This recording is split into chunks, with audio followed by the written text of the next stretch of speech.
Hi folks, Rob Flux here from Property Developer Network, coming to you for another Ask Rob Anything. And today we've got Jane Pryor. Jane is got a question for me as a bit of a conundrum to see how I can help. For our viewers' benefit, anyone can ask me anything if they're an annual member. And so assuming that you are, click on the little link below. And when you do that, it will go off and get you to ask what your question is, and we'll do what we can to get back to you in a timely fashion. So that said, Jane, what is your problem that I can help you with today? Thanks, Rob. My main problem is accessing funds, more funds than I'm able to get now. So traditionally we've been using, I call it domestic lending, going to the banks and getting refinanced. But they're saying we have a problem with serviceability. So for my partner's working full time, gets a great wage. I'm self-employed. And so because we also hold some other investment properties, they take all that into consideration. So one issue is I need access to more money, and I probably need to jump out of the market that I'm in, trying to get it into, and into, I'm saying, the bigger pond. In a subtitle of that, or a subset of that, is I've got a lot of equity in our current properties that I have not been able to access since the Royal Commission in 2017, I think it was. I don't know the exact dates, but I understand. So you've got equity that you've got that's untapped. Yeah. And your traditional lending at the moment is not allowing you to tap into that because of your serviceability. That's the gist of it? Correct. And you're wanting to, I guess, branch out a little bit more into the development space and seeing what you can do in an alternate lending funding. Is that kind of the gist of the problem? That's correct. I have my my strategy already set as per Developer Network 101 established your strategy. So I know exactly what I want to do. I know my risk levels, and I know my abilities, and I always like to push things too. So I really want to do something that I want to continue on to scale, as you call it, Rob, scaling up. So, at the moment I'm looking at doing 1 into 2 or 3s. And then the exit strategy, the first one would be just to sell off the land. But that all depends on the financing too. So I can get some money to do a build, or do 2 builds or 3 builds, then I will. Yep. So what you've described, Jane, is the very typical challenge that many of our community actually have, and that is that traditional residential lending is not really geared for development style purposes. They're used to lending based on the fact that you're going to be borrowing the money for 30 odd years. And they're not anticipating that day one you're going to come and knock down the house and take away all their security, and then if the project's completed in time that you're going to pay them back in 9 months' time. They're not geared up for that. That's not really the kind of loan that they're looking for. And because of that, the way they assess a deal is very different to how a development lender would actually assess the deal, because they're looking for, can you afford to pay the loan back over that 20 or 30 year period? So serviceability is critical for how they assess the deal. Instead of that, if you start to look at, I guess, a number of different alternate lending positions, but if we go to, I guess, the other extreme of that, which is commercial development lenders. So commercial development lenders are very much used to the fact that that is the purpose of the project, is to run a project, and they're happy with the fact that loans are going to be taken for a very short amount of time. And they factor all of that into their risk equations, and they factor all of that into the interest rates that they actually calculate for you. So instead of a traditional rental property, a traditional residential loan with a 20% deposit, or what they call an 80% loan to value ratio, LVR, the commercial lenders tend to look more for a minimum of 30% deposit, and sometimes as much as 40% deposit, depending upon the risk of the deal. And that risk of the deal comes down to your experience level, what the market is doing, and whether or not the deal actually has merits in and of its own right. So they look at the deal from its profit-making potential. So they'll have to put, you'll have to give them a feasibility to demonstrate that the deal is profitable. Then they would look at your capability to actually to execute that deal, if that makes sense. Assuming that's the case, then most of the time they will lend between 60 and 70% of the total development cost. So not just the acquisition price, but also any cost to actually develop the deal. They will typically lend up to 60 or 70% of that, depending upon the complexity of the deal, risk of the market, and your experience levels. Which means that you need to come up with some hurt money or some equity in the deal that they could potentially tap into, either cash that you've got elsewhere or equity that you have in other properties. And you mentioned that you do have equity in other properties. The question mark for you will be, is all of that equity in a single property or whether it's scattered over many? And if it's scattered over many, then they'll have to make an assessment as to whether or not them adding a second mortgage on 3 or 4 properties is actually going to, I guess, reduce the risk enough for them to actually feel comfortable. Now, hard to say in your particular circumstances where that fits, but that's the kind of thing that they'll actually be looking for. So that's your 2 ends of the extreme with a residential lender and I guess a commercial development lender. Then you've got what sits in the middle.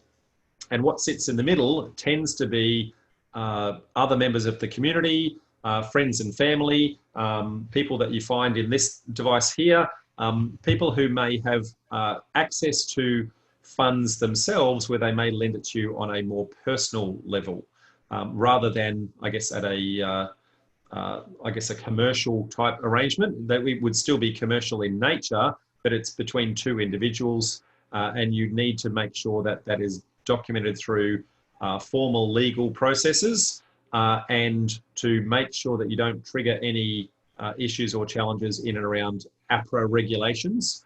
It would need to be for business purposes, and you need to demonstrate as being business purposes that it is a loan between one business and another business, is generally the advice that I've seen given out there.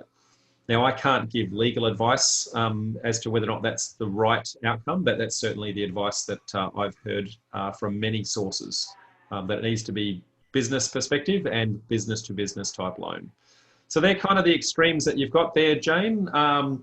Alternatively, you could have other investors who might have some cash available who might do a joint venture with you, and maybe you could consider doing a profit split with them, depending upon how much money you're putting in and how much money they're putting in. You can, that's anywhere from a 20% profit split to a 50-50 profit split, depending upon who's contributing what into the process. So that's kind of the range of options available to you. Any questions on any of that? I'm just wondering about using that device for business partners, because a lot of them are really good friends, and I'm not sure that I just want to merge those 2 areas. What's your thoughts on that? I guess if you've got legal documents, is what you're going to say. If you've got a legal contract, which you would have to have, then that would stipulate all of those potential issues that might come up. And also that you were saying that it needs to be a business to business arrangement. So which means that each party, brother or whoever, would come into it in a trust or a company or something like that, rather than an individual to individual. Yeah, so I have pretty strong views on how and why you would use these people. And that is that they already know, like, and trust you. And that is the hardest part about getting any investor to actually invest in you. If you go out to the world and say, hey, world, can you please invest in my project? The first thing you have to do is get them to know, like, and trust you. After that, then they look at the deal. Now, if they're already friends and family, you've already broken down one of those barriers. They already know you, they already like you, they already trust you. They know what you're like under pressure, they know how you deal with problems, they know whether or not you're a person of good moral character, all of those things apply. What they don't know is about the deal and the profitability of the deal. And what I'd actually argue, you're doing a disservice to your friends and family to not share the profits with them, or at least not give them the ability to participate in that. Now, I understand the reservation about you don't want to cross boundaries, granted. So now the onus is on you to make sure that you find a deal that's not going to put them in jeopardy. And you wouldn't want to put yourself in jeopardy. And if you're not going to put yourself in jeopardy, then the chances of you putting them in jeopardy are low. And so I think you would be doing yourself a disservice to not have friends and family at least have the opportunity to contribute to your deals. Yep, that makes sense. I'm just going to sit with that for a little bit because I'm still thinking about, you know, whether it changes the dynamics of the relationship as well. But I guess it absolutely changes the dynamics, and that's why we have the legal documents to say, look, this is a clear business decision. We need to document, you know, what happens if there's a dispute and what happens, you know, what are the exit strategies and all of that sort of stuff. We need to be very clear and upfront. How we would with a complete stranger, do all the same things. It's not a handshake. Just because we know them, we still have to treat it very professionally in that approach. So no shortcuts in the process. We just need to make sure that we're compliant and let them know. And, you know, what you would do, whether you're going to a bank or whether you're going to a private lender or a friend or family member, you should be putting together a document called an information memorandum, or an IM for short, which basically is a bit of an overview of the project. It's an overview of your experience. It's an overview of the market and what it's doing, what the supply and the demand is, what the profitability of the project's anticipated to be, what you want their contribution to be, all those sorts of things. You're going to summarize the project so that in, you know, 10 or 15 pages, they can actually have a very good understanding of how professional you are in assessing the deal and the professionalism that you've got in likely executing that deal. Because if you can present it well and demonstrate you've identified the issues and the risks and the challenges and that you've got mitigating factors that sit in place for all of those things, why wouldn't they want to invest with you, whether they be an institutional organisation or a private individual? Okay. Next, I've got that. Yep, thanks. I'm getting further down that track. The other thing would be about in which order, because we talked a little bit before about the information memorandum and having that prepared, and obviously that will show a potential partner all of those things that you just talked about. Now, so much of that can go in until you find a deal. Once you find a deal. So you're saying, on one hand, we need to, which one is it? Horse or cart? Chicken or egg? Do we need to find the deal first and then go and approach them, or we go and approach? Because I don't want to look at I don't want to run around looking at a deal for a deal without knowing that I can potentially get, like I'm 75% assured of getting the money that I need in a joint venture. So you need to have two very distinctly different funnels. One is a funnel of deals and one is a funnel of investors. And so in the funnel of deals, you're looking at as many deals as you can to try and get one to prove that it's both developable and profitable. And you're going to keep churning those until you actually find one. In parallel to that, you're also talking to a bunch of investors to say, hey, I'm looking at all these deals over here. These are the kinds of things that I'm looking at. And here's a reason why I didn't take it, right? I'm anticipating that, you know, any minute now I'm going to get one that is profitable. I need to know whether or not you would be interested in this kind of project. And if you are interested, these are the terms that I would actually be offering it under, and start to pre-qualify that person, because the moment you land the deal, at that point, time becomes critical. And what you don't want to do is go to an investor at the last second going, I've got a deal, I need you to sign up within 24 hours, because they're going to feel threatened and panicked and all those sorts of things. So you want to nurture them along the way before they actually get there. Let them know, look, when we get into this situation, it's going to be that we have to act quick. So because of that, what I'd like you to do is review these legal documents up front, ask any questions and navigate all of the challenging parts so that the only thing they have to do at the last minute is assess the deal. They're not negotiating with you what your terms are, that's already done. They're not going through the legals, that's already done. So you're going to get them as deal ready as you are deal ready, and then have 2 or 3 of those people lined up, because when you get the deal, you don't know if the first person at that point in time, if their circumstances may have changed.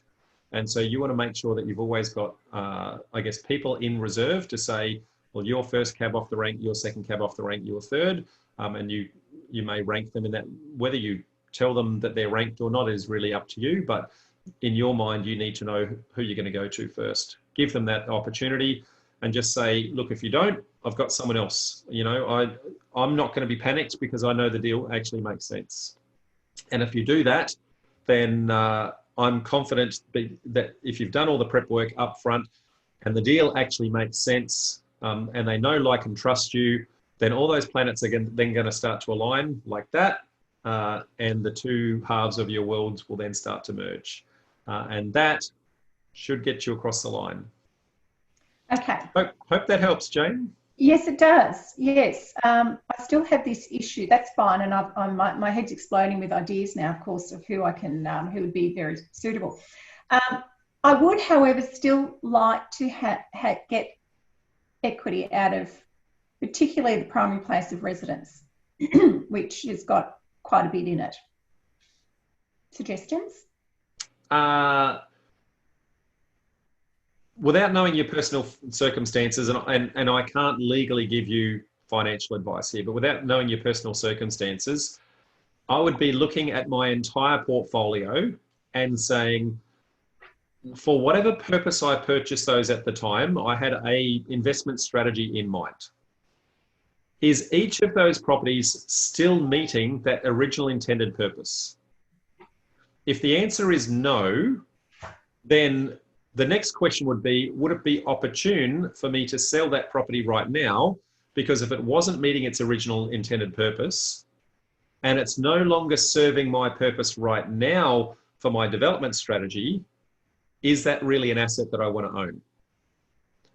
And you can make that determination, and subject to the outcome of that, maybe you sell down an asset which might free up some equity, help you pay down some other loans, and give you a little bit more wiggle room. Now, maybe none of those properties fit that criteria, but typically I find that people that have got 2 or 3 properties, there's usually one that's not performing well, and they've been meaning to sell it for some time and have never really had the guts to actually pull the trigger. Well, I guess it's about not being emotional about those decisions and looking at it from a pure financial sense and making those hard calls and going, well, if it's not serving its original purpose and it's not getting the capital growth and it's not getting the cash flow, why do I have it? Because all it's doing is inhibiting my serviceability, tying up my equity, and not really helping me in my new chosen strategy of property development.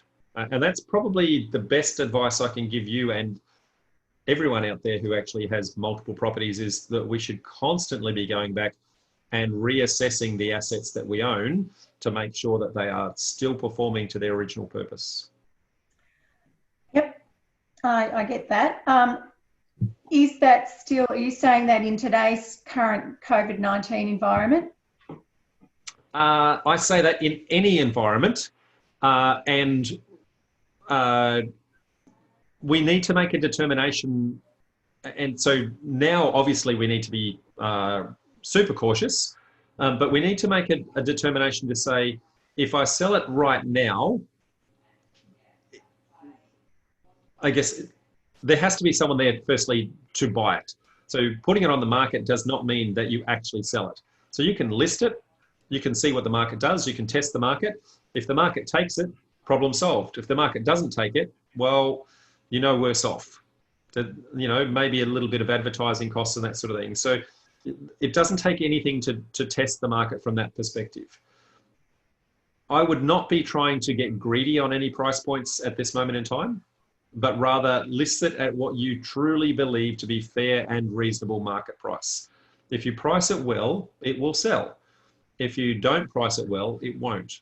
There are people out there clearly starting to look for bargains at the moment, but that doesn't mean you have to offer them one unnecessarily. Just don't be overly greedy and try to get a little bit more than what the market is actually asking for at this moment in time. And if you're fair and reasonable, then the market should be fair and reasonable in return. Yes, I will evaluate that as I go along.